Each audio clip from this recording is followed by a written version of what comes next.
This lesson is on the introduction to combinations. Previous lessons have involved permutations. And although you were given a definition for permutations, we didn't really have to dwell on it too much because there was nothing to compare it to. Now we have to start being aware. So a combination is an arrangement of objects where order within the group does not matter. Now this puts it in contrast to permutations because within a permutation, order does matter. So let's look at a few illustrations of the distinction between the two. If you were to consider the three objects, let's say A, B, and C, three letters, three objects. Now there are 6 permutations of these objects, and if you worked it out mathematically, you would you could evaluate that 3 objects, pick 3, or if you like, you could go 3 slots, 3 choices for the first position, 2 for the second, 1 for the third. And if you were to do a totally Armstrong method, you would say, well, the first one, no formula or anything, is A, B, and C. The second one would A, C, B. Third one would be B, C, A, and then B, A, C. None of these in any particular order. C, B, A, and then C, A, B. So those are the 6 arrangements. And notice that order matters. So if you were given a code A, B, C, that would be very different than the code A, C, B that your neighbor got. And that's why they're permutations, because permutations imply that order matters. So for example, A, B, C is not the same thing as A, C, B. However, with these 3 letters, there's only one combination of A, B, and C, because A, B, C is the same thing as A, C, B, is the same thing as B, C, A, is the same thing as B, A, C, etc. They don't make any difference. There's no distinction between the two. And there's lots of examples of this that can help you get that clear. For example, combination locks, which we call combination locks. Combination locks are really permutation locks.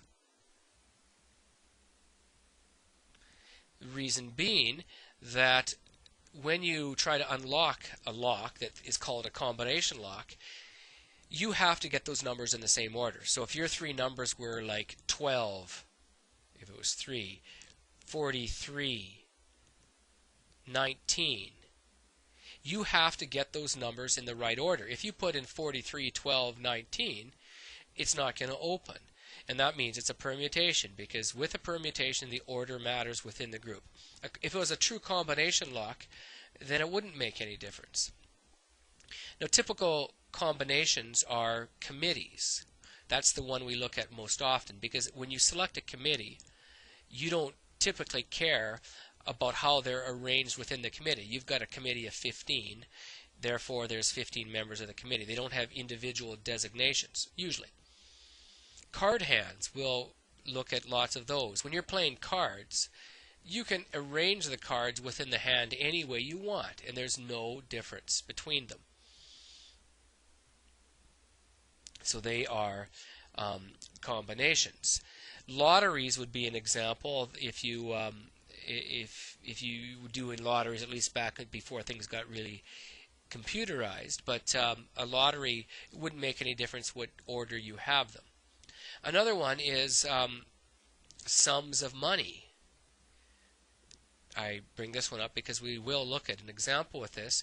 If you're buying something at a store that costs 36 cents, you put down a quarter, then a dime, then a penny. Well, the store clerk isn't going to say to you, I'm sorry, that's not right. You need to give me the dime first, then the penny, then the quarter. Because buying things with money doesn't work that way. All you care about is the 36 cents.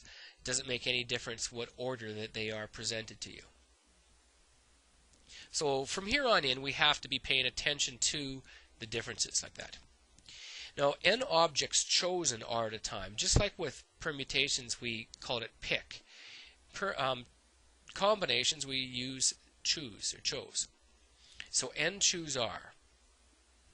And this is found in your probability menu. So you go math, and then you take it over to probability, either left or right, because remember you can go the other direction, and then it would be number 3. So right below the pick key. And I'll clear that away. And here's the form. Now this is the algebraic form. N factorial over n minus r factorial times r factorial. So very similar to the pick. The pick is n pick r, n factorial over n minus r factorial. So the difference is the existence of that r factorial on the denominator. And it will come into play very soon. Normally, however, we use our calculator. With permutations, we often, and I encourage the use of the fundamental counting theorem or principle. But with the combinations, we don't do that. We go straight to the calculator and solve them. So that's the big advantage with combinations. So let's begin with this illustration. A 7-person club selects a pres, a vice president, and a secretary. How many ways can this be done? Well, this is not a combination. This is a permutation, 7 pick 3. We did this very question a couple lessons ago, because you're choosing, or you're selecting a president, a VP, and then a secretary. You've got 7 choices for the first, 6, and then 5. And if you used your pick key, it would be 7 pick 3, which is 210. So there's 210 executives. But order matters within that executive. You're either the president, the vice president, or the secretary. You can't be all 3. You do have an order makes a difference. Now, a 7-person club selects a 3-member committee.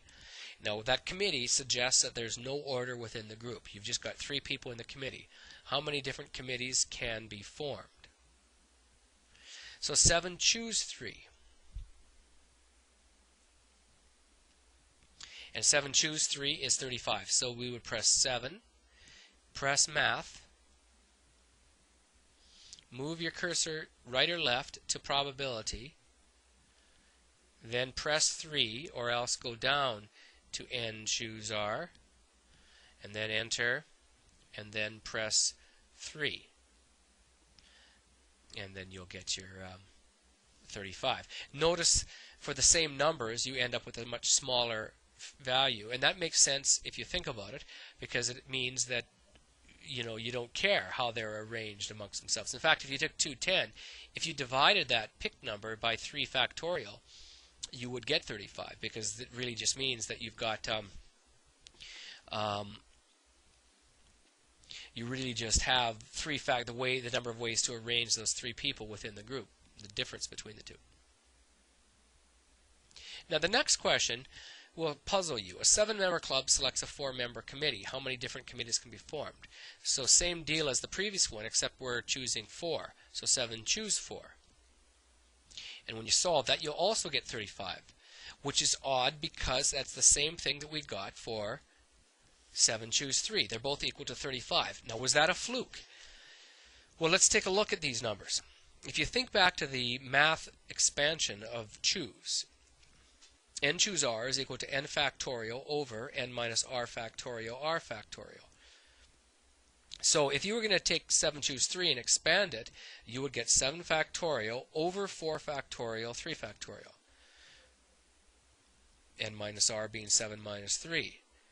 And then 7 choose 4 is equal to 7 factorial over 3 factorial 4 factorial, because n minus r is 7 minus 3. So they're the same thing. So I'm going to bring it back just for a sec. They are the same thing. And this always works that way. So for example, if you had to go 7 choose 2, that's equal to 7 choose 5. And the thinking is sort of like this. If you were to select a committee of 2 from this group of 7, While you're choosing that two-member committee, you are simultaneously choosing a 5-member committee of people who were not selected. So you're really forming two groups, and the number of arrangements would be identical for those. So for every group that you choose, you're also forming another sort of non-selected group. And this is the way that's often expressed. N choose R is equal to N choose N minus R. It's not particularly useful, but for your information.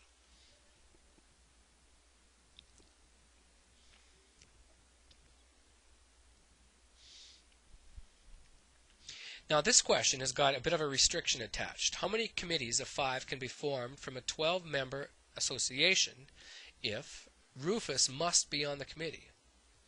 And then the next one is Rufus must not be on the committee. These are typical committee or combination questions. So let's take a look at the first. Rufus must be on the committee. Now if Rufus must be on the committee, it means, now first off it is choose, not pick, that he has been awarded a spot on the committee. So there's only 4 spots that you're filling. As well, there's only 11 people that you're selecting from because you're not really selecting from Rufus anymore. So it becomes 11, choose 4, which is 330.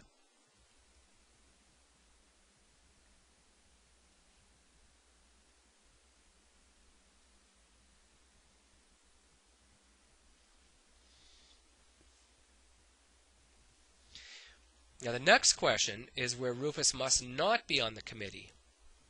So again, we don't draw slots or fundamental counting principle. We just think, how many are we drawing from and how many positions are we filling? So in this case, we are filling all 5 positions. So we're choosing 5, but we're only choosing them from 11 because Rufus is not allowed on the committee for whatever reasons. So 11 choose 5 is equal to 462.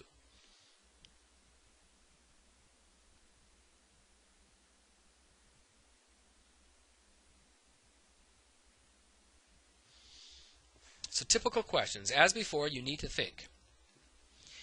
Now this is a tough question. Almost nobody gets this one right because it requires a little more of a breakdown. How many ways can 15 books be distributed evenly among 3 students? Most common mistake is 15 choose 3. But in fact, what you need to do with this problem is identify first off that these 15 books are going to be divided among 3 people. And we have student 1, whoever you designate to be student 1. We've got student 2.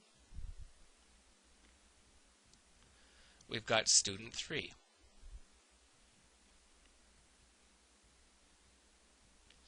Now student 1, there are 15 books that he gets to select from. Now if they're going to be evenly, it means they each get 5 each. They each get 5. So for student 1 would be 15 choose 5. It is a combination.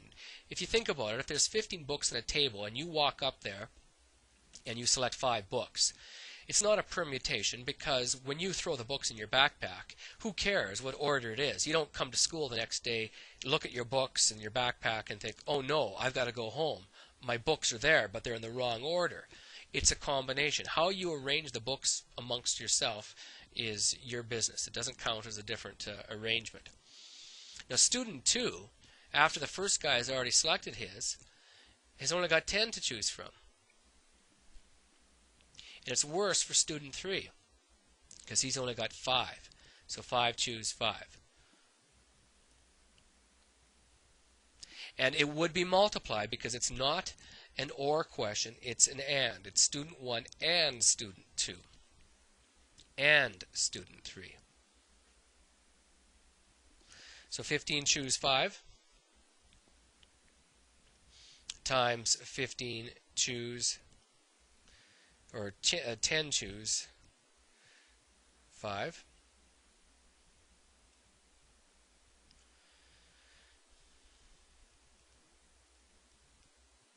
Will give you a big number. So 7, 5, 6, 7, 5, 6 ways. That's a bit of a nasty one. Like I said, most people get that one wrong.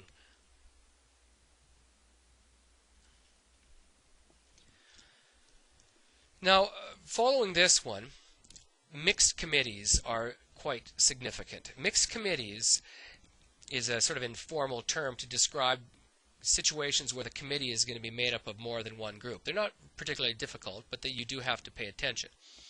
So this is a sort of a classic one. How many 4-person committees can be formed from a group of 7 men and 4 women if the committee must have, well, first off, exactly 2 men and 2 women. And then the next question would be at least 1 man and 1 woman. So these are 2 different questions. So it's a mixed committee because we're drawing from both men and women. Now the first one, exactly 2 men and 2 women. Now with these I really recommend that you draw the makeup. It's 2 men and 2 women. I'm not going to write the word "and" in between, but it is clearly true. It's both. And you select each one. Now for 2 men, if you read the question carefully, you have 7 men to select from. So it would be 7 choose 2. And then multiplied by the 2 women. And we have 4 women to select from, so it's 4 choose 2. So 7, you'll get tired of using that choose key, but it is still quicker than the slots in the fundamental counting principle for permutations. So 7 choose 2 times 4 choose 2. That will give you 126 committees. But it's very important that you make this connection. That's what you're doing with these problems, breaking it into 2. Let's take a look at another one. At least 1 man and 1 woman. When I see words like at least, I'm thinking or right away. No more than, at least. And the word or will translate into a plus symbol later on. But I'm going to also take stock of what we have. If we have at least 1 man and 1 woman, it means we have 1 man, 3 women, or we have 2 men, 2 women, or we have 3 men and 1 woman. Those are the only possibilities that we can have. And then we set them up. So for 1 man, 3 women, it would be 7 choose 1 times 4 choose 3, or turns into plus. And then 7 choose 2 times 4 choose 3, 4 choose 2, excuse me, plus 7 choose 3 times 4 choose 1. Now we happen to know that middle group is 126, so we can cheat a little bit and not worry about that one. But the rest of them we should work out. So 7 choose 1 times 4 choose 3. Of course you could just drive your way right through this, but I'll do each part separately. 28 plus 126, and then do the 7 choose 3 times 4 choose 1, which is 140. So 140 plus 126 plus 28 is equal to 294. So be aware.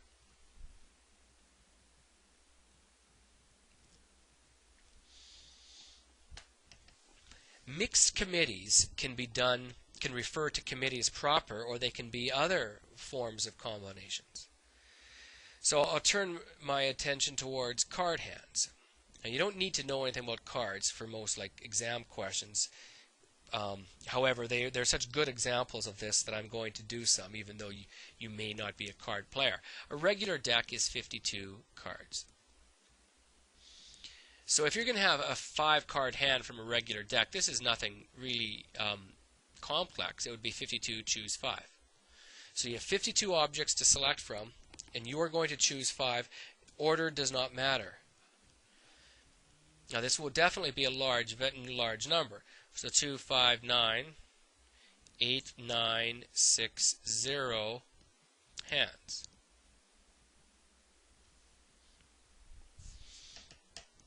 Okay, so what's the big deal? Well, nothing really with that, but the next one, based on cards, puts on some restrictions. And this is where we get a mixed committee. So, mixed committee.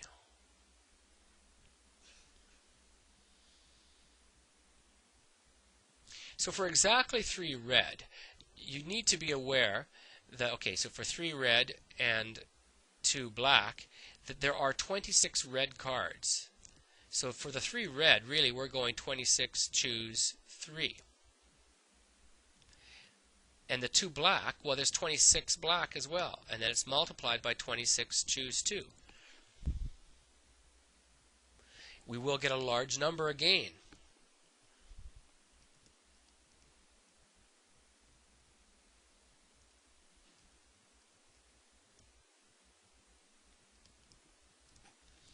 So this becomes 845,000 hands. So yeah, a little bit of thought is critical for the setup. It is a mixed committee because you're choosing both red and black. Do one more. How many 5-card hands contain exactly 1 heart? This question causes people a few problems. We're selecting our hand will be 1 heart, and don't stop there because we have 4 non-hearts. And non-hearts, I'll give you a symbol. I'll put a little bar over top, and that indicates a non-heart. We'll use that terminology in the next unit. But H with a bar over top would refer to non-hearts. You don't have to write it like that, but that's what's going on. And there's 13 hearts in a deck. So 1 heart would be 13, choose 1. There are 39 non-hearts, everything except a heart. And we're selecting 4 of them. So it's 13, choose 1, times 39, choose 4. And that will give us 1,069,263 hands.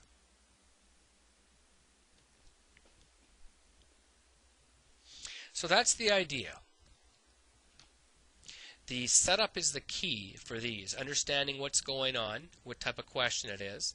Don't worry that much about whether it's a permutation or combination, although future lessons will force us to make that decision. But mostly you're not being tested on your ability to sort of know the application so well that there's not a problem. Usually it's a case where it's once you establish that it's one or the other, then how do you deal with it? But that concludes this lesson, and thank you for your time.